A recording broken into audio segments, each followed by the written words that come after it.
Parrot stood at the crib rail and did not make a sound. That was the part that should have told them everything. Remington was an African grey parrot, 11 years old, approximately 400 grams.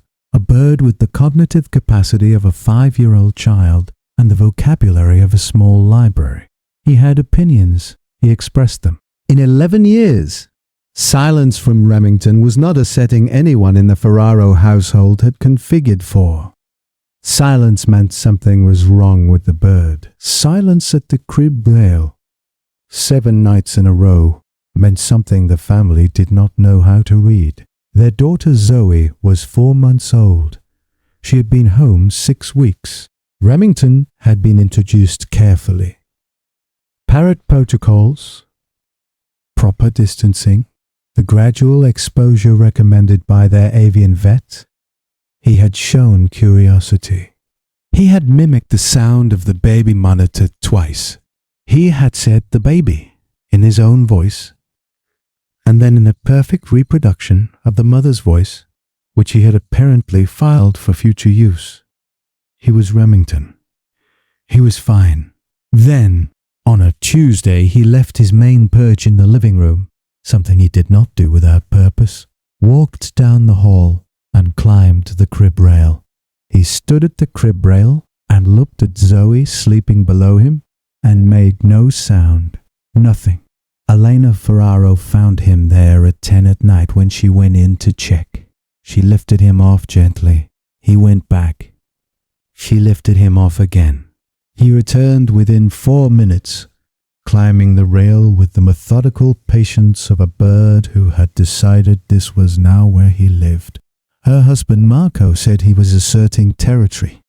The baby had changed the household structure, and Remington was establishing proximity to the new center of gravity. Marco had watched a YouTube video about parrots and new babies. He sounded confident. Elena felt, without being able to say why, that what Remington was doing at the crib rail was not territorial. The behavior continued for 7 nights. Every night, the same position on the crib rail, the same silence, the same quality of watching downward at the sleeping infant. On the 5th night, Elena stayed in the room with him for 20 minutes, sitting in the nursing chair, watching him watch Zoe. He did not turn to look at her. He did not speak. He watched the baby with a stillness she had never seen in him in 11 years. On the 7th night, Marco decided the proximity was a safety concern. A parrot on a crib rail was not a configuration he wanted over an infant, and moved Remington to the guest bedroom at the end of the hall with the door pulled mostly shut. Remington was quiet. That was the 2nd time that week he had been quiet, when he should not have been. At 2:40 in the morning, Remington screamed. Not his vocabulary, not a word, not a phrase. A sound Elena has described as the loudest thing she has ever heard a living creature produce in an enclosed space. She was out of bed before she was awake. She ran past the guest bedroom. He was throwing himself at the door, down the hall to the nursery. If you stay for stories about what animals sense before we do, you are in the right place. Subscribe so you don't miss the next one. Zoe's breathing was wrong. Not absent, present, but strained. A quality of effort that should not have been there in a sleeping infant. She had been congested for 2 days. What Elena had assumed was a mild cold. The congestion had progressed into her lower airway during the night.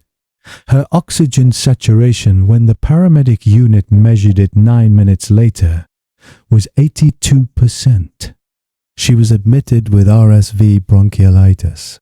The respiratory syncytial virus had progressed overnight in a pattern common in infants under 6 months, rapidly, silently, without dramatic external signals, until the oxygen level had already dropped significantly.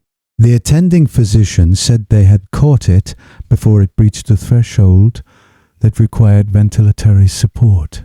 A margin had been narrower than he would have preferred.